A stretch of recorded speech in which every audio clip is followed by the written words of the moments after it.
Hello friends, and welcome to another extremely belated video from my series Quick Thoughts On, in which I always talk about different stories from the rich Star Trek universe.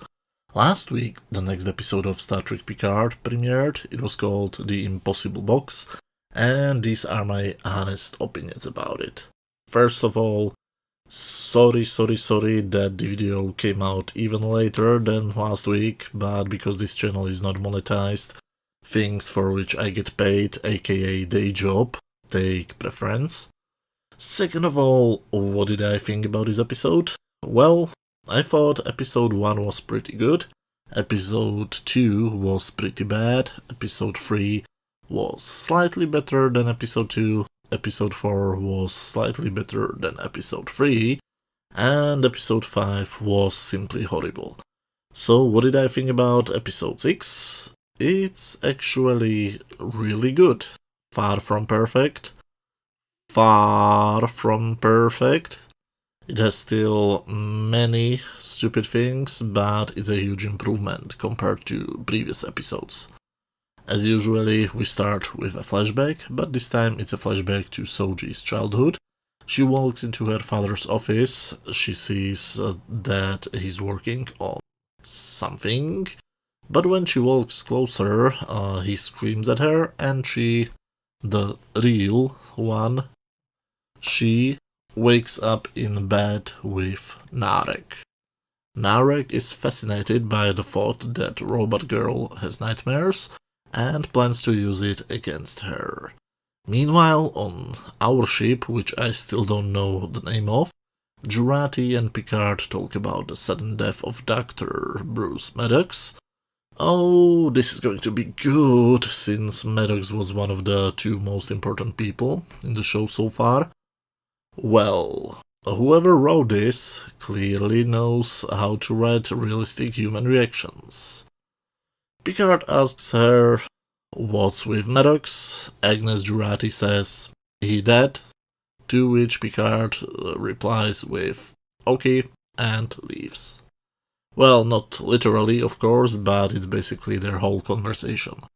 There's no autopsy, there's no questioning of the medical hologram, who has, by the way, been there and has seen almost all of what happened.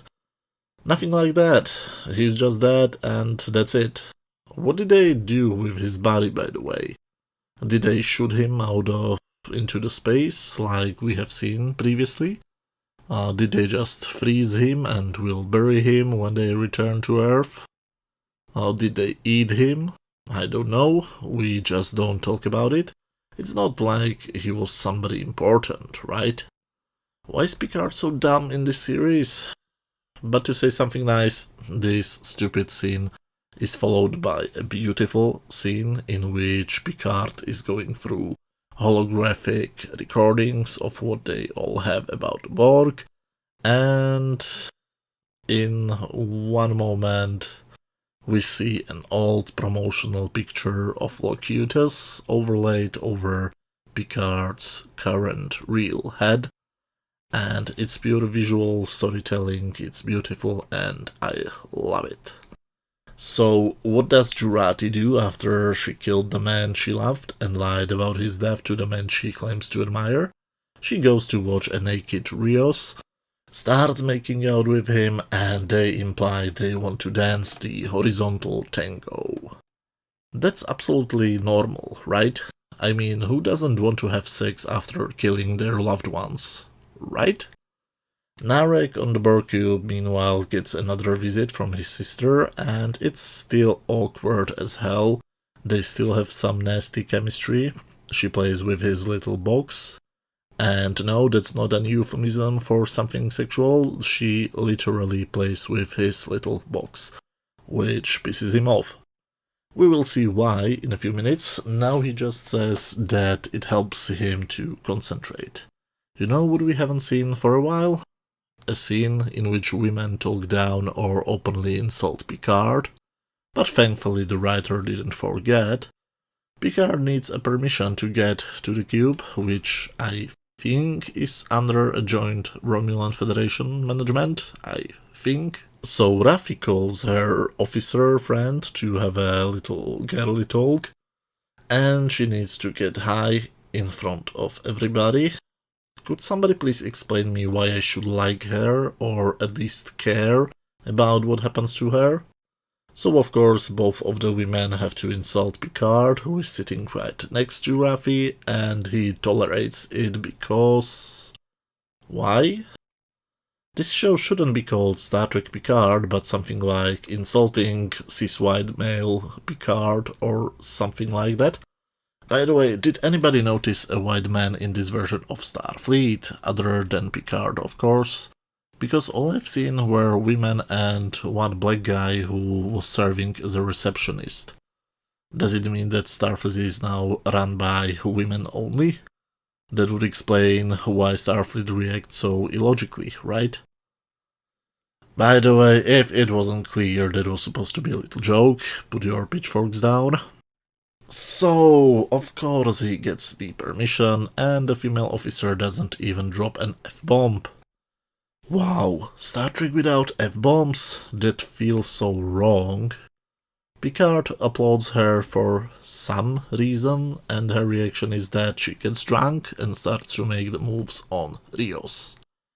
Happy Rios. The two women who are interested in you are a psycho killer and an alcoholic drug addict conspiracy theorists. I envy him. Back on the cube, Narek tells Soji that, according to the logs, every of her Skype calls with her mother take exactly 70 seconds, and she doesn't remember the ends of the calls.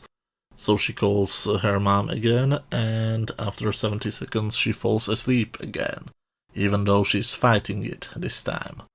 When she wakes up, she finds out that all of her personal belongings, which she had for all of her life, are only a few months old. She starts freaking out when Narek comes promising her a special meditation. Meanwhile, Picard has problems with the idea that he should return to a Borg cube. Again, Jesus. He dealt with it on the Next Generation, and after it he was fine. Then he suddenly had the same problems in First Contact, and in the end of the movie he was fine again, so why does he still have PTSD? He beams on the cube alone, even though Master Elrond from Rivendell wanted to go with him, and he is now suddenly afraid when the Borg surround him. Why? Did you forget how he behaved when he last visited the Borg cube? You know, the last time as in First Contact? Maybe you should view the episodes and movies you are referencing? Anyway, he meets Hugh, who tells him that it's okay, because the Borg only wanted to help him not to fall down. Interesting, but okay. At least Picard meets Hugh, and they behave like best friends. It's kind of nice to see Picard happy, finally, but honestly, did Picard not try to kill Hugh when they met the first time? They were not even normal friends back when they met for the last time. Narek takes Soji to a special meditation room, promising her that he will help her to find out what her nightmares mean.